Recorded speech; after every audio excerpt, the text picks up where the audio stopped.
नमस्कार, मी मंजिरी निवास चौगले. संचार टाइम्स न्यूजमध्ये आपले स्वागत आहे. समस्त मुस्लिम युवा समाज कोल्हापूर यांच्या वतीने निवेदन. सविस्तर वृत्त पुढीलप्रमाणे.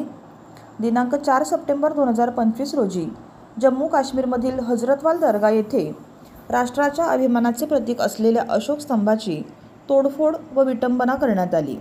तसेच दिनांक 4/9/2025 रोजी कानपूर, उत्तर प्रदेश येथे ईद ए मिलादुन्नबी मोहम्मद पैगंबर जयंतीनिमित्त आयोजित कार्यक्रमात आय लव्ह मोहम्मद असे फलक लावले असता त्यात कोणतेही गैरकृत्य नसून फलकाच्या विरोधात काहींनी आक्षेप घेतल्याने कानपूर, उत्तर प्रदेश पोलीस प्रशासनाकडून सदर प्रकरणात 15-20 जणांविरुद्ध कारवाई करण्यात आली असून सदरची कारवाई ही असंविधानिक व एकतर्फी असून अशा चुकीच्या पद्धतीने केल्या गेलेल्या कारवाईमुळे संपूर्ण देशभरातील मुस्लिम समाजाची भावना दुखावली गेली आहे.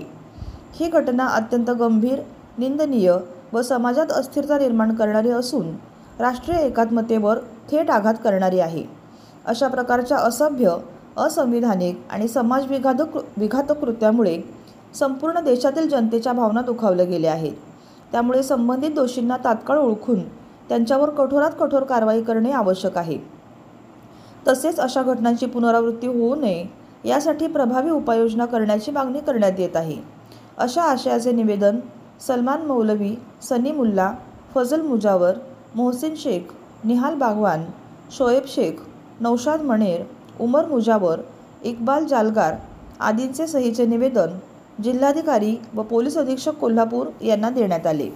संचार टाइम्ससाठी प्रतिनिधी नियाज जमादार.